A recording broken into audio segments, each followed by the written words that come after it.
Okay, so this video is going to be on the answers to the higher Unit 1 mock test. Okay, so the first question, it was asking which of the following equations represents the first ionization energy of fluorine?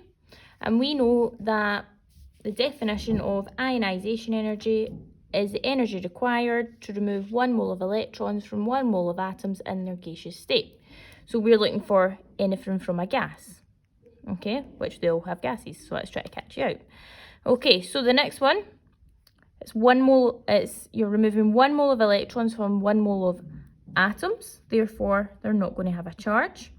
Okay, and if it's 1 mole of atoms, it's not half a mole, so your answer is going to be C here. Okay, question 2, which of the following atoms has the least attraction for bonding electrons? You're looking for your electron negativity here. You find your electron negativity on page 11 in your data booklet. Okay, and it's just down the side here. So what I've done is I've found them all, put them all in, and seen which one is the smallest. So it is going to be your silicon, okay, which has an electron negativity of 1.9. Okay, question 3.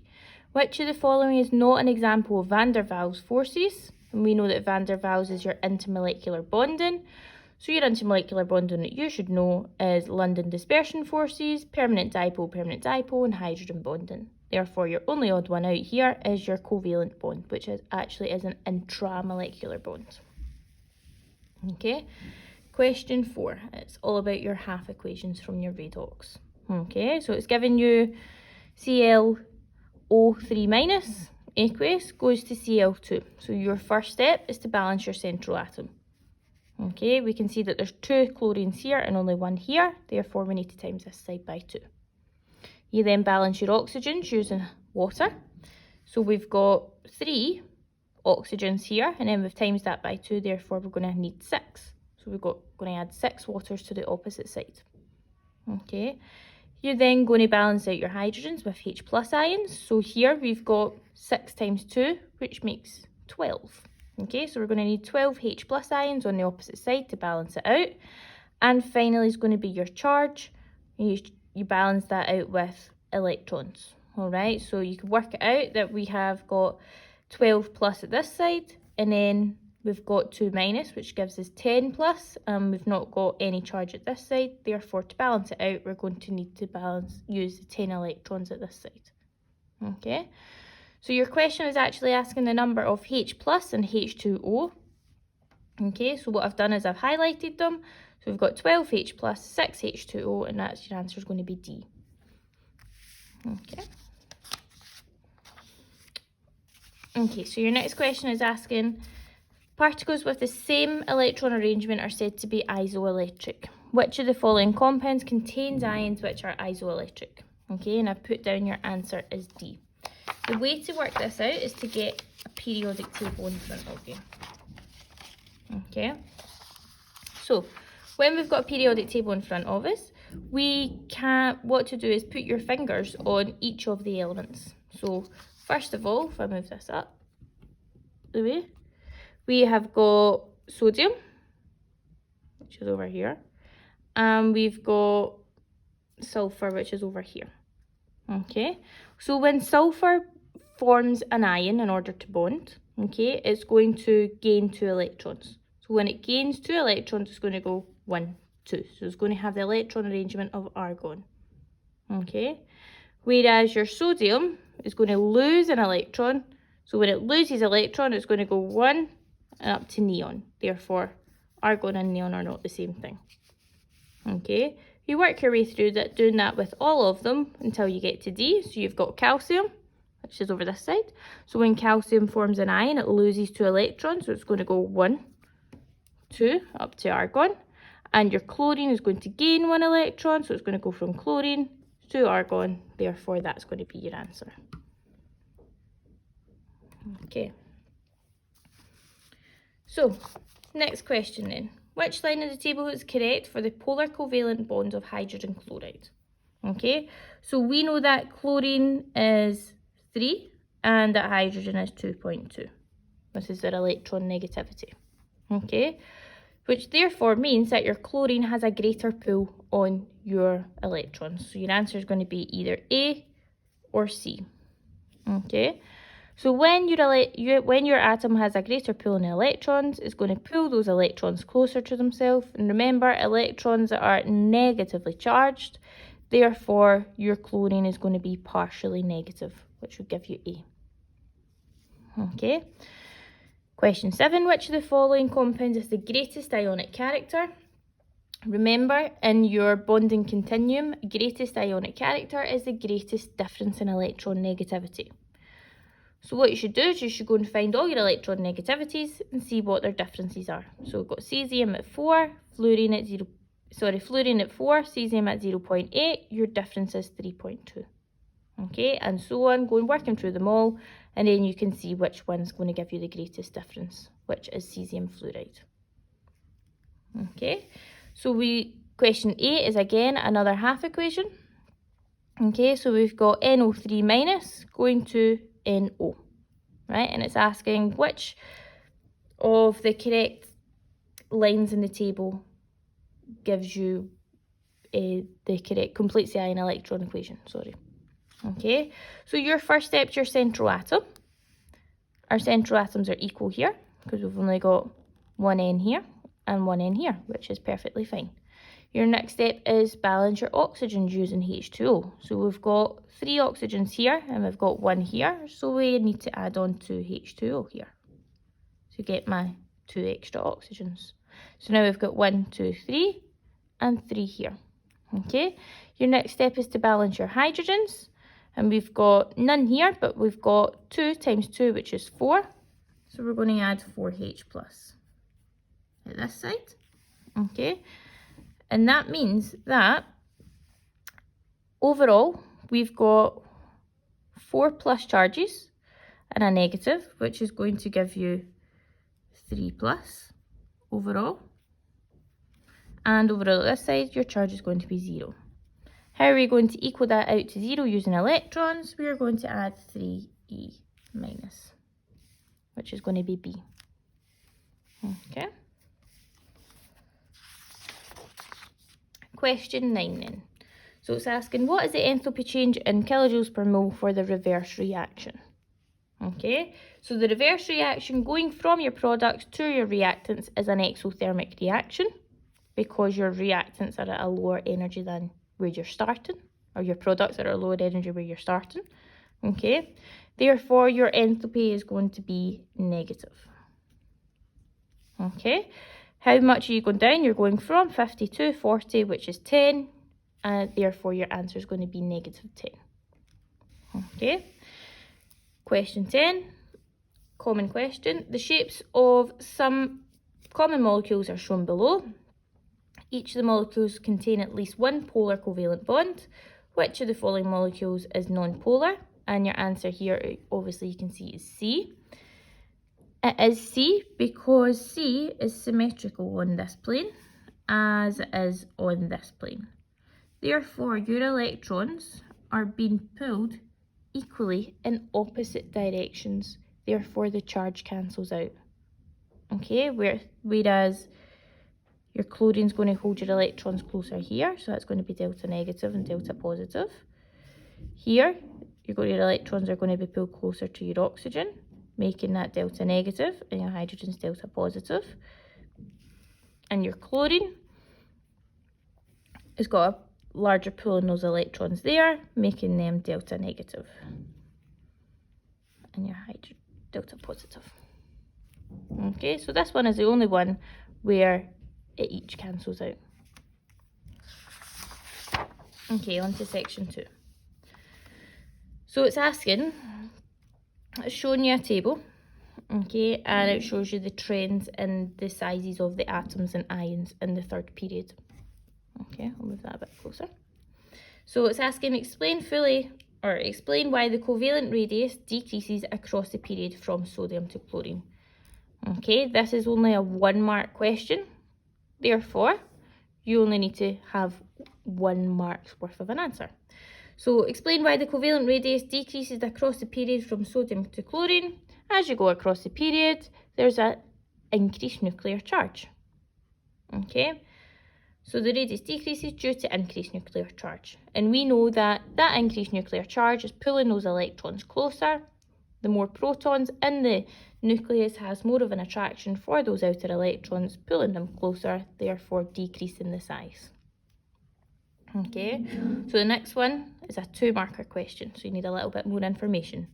So it said, explain fully why the covalent radius of sodium is larger than that of the ionic radius. Okay, so where you're getting your marks is, I would always draw it out. So I've got your sodium electrons here, and we've got 3 energy shells, whereas you've got your sodium ion and it's only got 2. Okay, so it's obvious that the covalent radius of the covalent radius is larger because it's got an additional energy shell. Okay, so you need to say something about when sodium forms an ion, okay, it loses an electron, therefore it loses that electron shell that it had the electron in. Okay, so sodium atom has an additional electron shell when compared to a sodium ion. Okay, part B then. Again, a 1-marker question. Explain why the ionization energy decreases going down group 1. It decreases due to increased shielding. Okay, and we know that the increased shielding is caused by the increase in number of electron shells. Okay, therefore the outer electrons are getting further away from that nucleus. So question, well, part B, part 2. It's a 2-marker question, therefore you need a little bit more information. So explain fully why the second ionization energy is much greater than that of the first ionization energy for group 1 elements. Okay, so we know that as when you remove a second mole of electrons, so it's not the first, it's the second ionization energy, from a group 1 element, you must remove the electron from a full outer shell of electrons. Okay, when you're removing it from a full outer shell of electrons, this requires a large amount of energy. And what I've added in down here is, just to be safe, is the first mole of electrons is removed from a partially full energy shell, therefore requires less energy. Okay, because we know that the outer electrons in a group 1 only have 1 electron in them. Okay. Question 2. Okay, so it's asking you to complete the table to show the strongest type of attraction that is broken when each substance melts. Okay, so obviously we can see that your sulfur has 113, a melting point of 113, and your silicon dioxide has a melting point of 1610. Okay, so sulfur we know as a covalent molecular. Okay, therefore the strongest type of attraction broken when sulfur bonds is your LDFs. Okay, it's your van der Waals. Whereas your silicon dioxide, we know that silicon is one of the 3 elements that form covalent networks. Therefore, it's going to be your covalent network bond, and you would also get the point for polar covalent bond. Okay, because your silicon and your oxygen have a difference in electron negativity. Part B, describe the type of bonding and structure of bonding in sulfur. Okay, so your answer, one of the ones we've went over a lot in class, is covalent molecular solids, and your molecule is S8. Okay, so that's just a 1-marker. So part 2 then, explain why the covalent radius of sulfur is smaller than that of phosphorus, and again, only a 1-marker, therefore you only need 1 mark's worth of answer, and your answer is going to be due to increased nuclear charge. As you go along a period, you get increased nuclear charge, therefore your outer electrons are pulled in more tightly. Okay, so part 3. The melting point of sulfur is much higher than that of phosphorus. Explain fully in terms of the structure of sulfur and phosphorus molecules and the intermolecular forces between the molecules of each element, why the melting point of sulfur is much higher than that of phosphorus. Okay, so your sulfur and phosphorus is your 2 covalent molecular solids. Okay, so remember 2 molecules you need to know are P4 and S8. We've already spoke about S8. So here are your shapes. I would always draw down the shapes, okay, because it's easier to visualize it rather than when you're explaining it, as if you were to just write it down, okay. So yeah, so I've drawn the shape, but I also need to answer the question. This is a 3-marker question, okay. So P4 and S8 are both covalent molecular solids at room temperature, okay. S8 has a higher melting point than P4 due to its larger size, okay. We know that the larger size of the molecule means that it's going to have stronger LDFs, okay. So remember, the larger the size, the larger the LDFs. If it's got larger LDFs, these are going to require more energy to overcome. Therefore, it's going to have a higher melting point. Okay, so that would be your 3 marks. Okay, question 3. This is a problem-solving question. Okay, so gives you a lot of information about ions and ionic lattices. Okay, and it's asking you, predict the lattice enthalpy in kilojoules per mole for rubidium fluoride, which would be in here. Okay, so what I have done is I have seen what the relationship is as we're moving down the elements. So the difference here would be 120, and the difference here is 102. Okay, you can see that roughly it's going down in blocks of 20. Okay, so what I would do is I would make my difference here a difference of 80. So we're going 120, say 100, 80, which is giving me to this answer. Okay, you would get the answer for anything between 720 to 780. Okay, what I've done to get this number is I've done 808 minus 80, and it's given me 728. Okay, so the next question is, write a general statement linking the lattice enthalpy to the ionic radii. Basically, you have to use this information, and it tells you as the ionic radii increases, going up here, okay, the lattice enthalpy decreases. So you get 1 mark for that. Okay, question 4. So it's telling you about hydrogen peroxide and how it decomposes into water and oxygen. It gives you the formula for it. Okay, so your question is, at room temperature, the reaction is very slow. It can be speeded up by heating up the reaction mixture. State why increasing the temperature causes an increase in the reaction rate.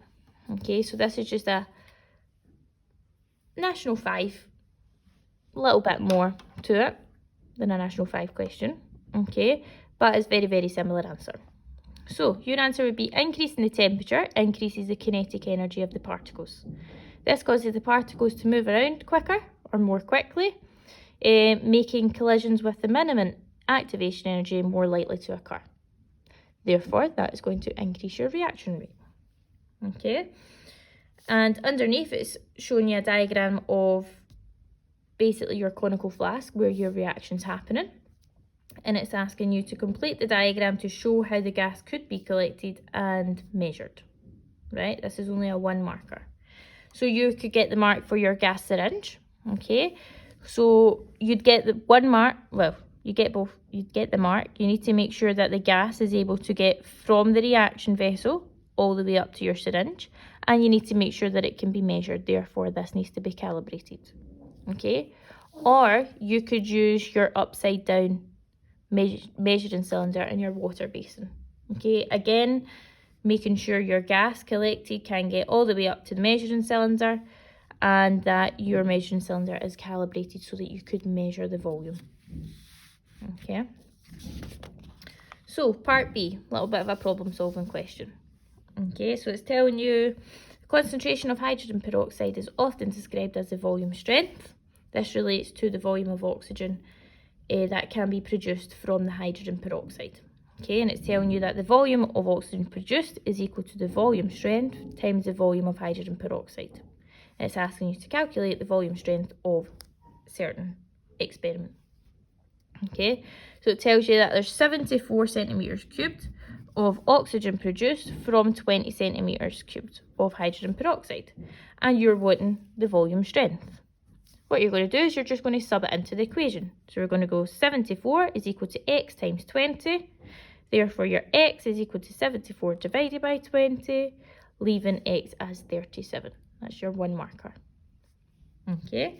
Your next question is about calculating the rate. So it's asking you calculate the time taken in seconds for the reaction to occur when the concentration of potassium iodide was 0.6. Okay. So we know that the equation for rate is equal to 1 over t. We are not wanting rate, we are wanting to find time. Therefore, time is equal to 1 over the rate.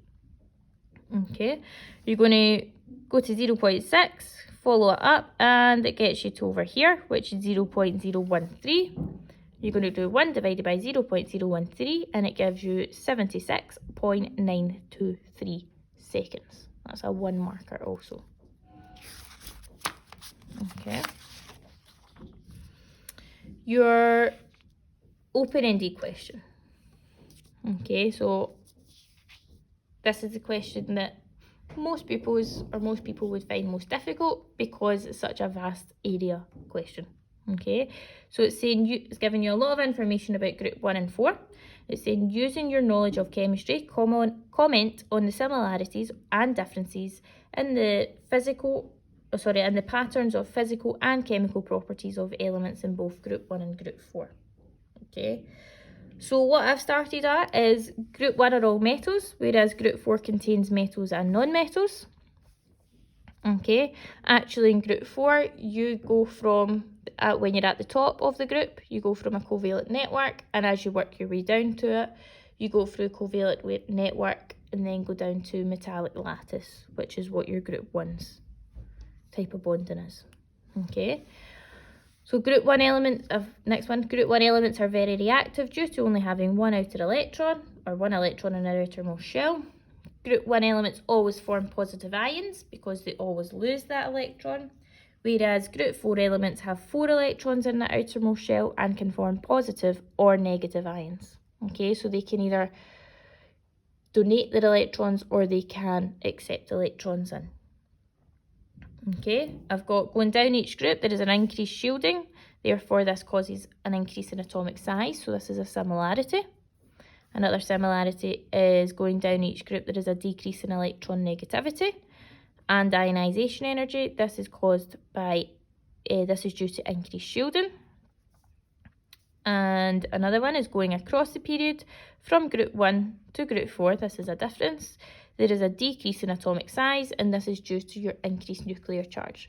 There is a lot of information you could put in here. Okay, you could add in about melting and boiling points. You could talk about as you go down a group, you've got an increased size, therefore you've got stronger van der Waals.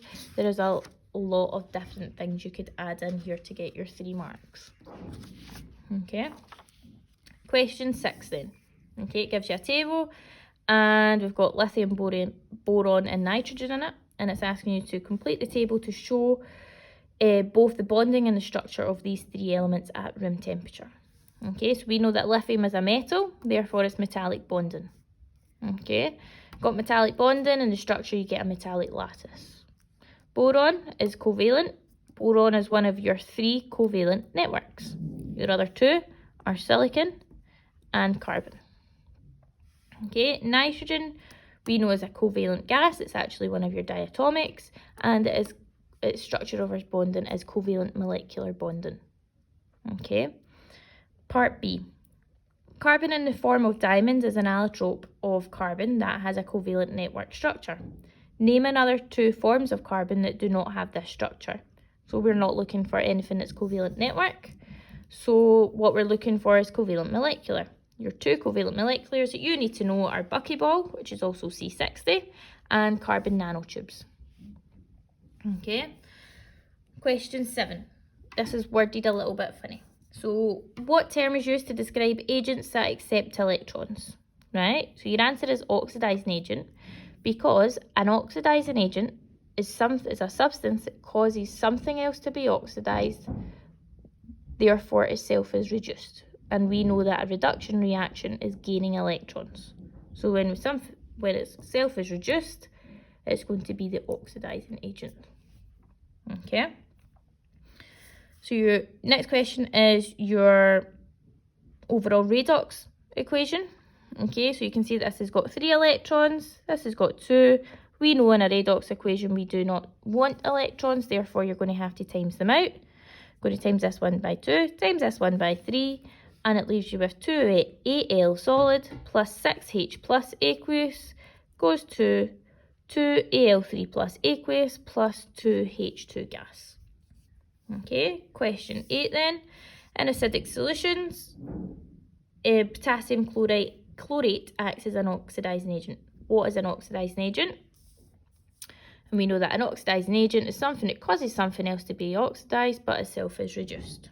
Okay, and another half equation under here is asking you what the values of P and Q are. So if you work it out, it's already done the H2O for you.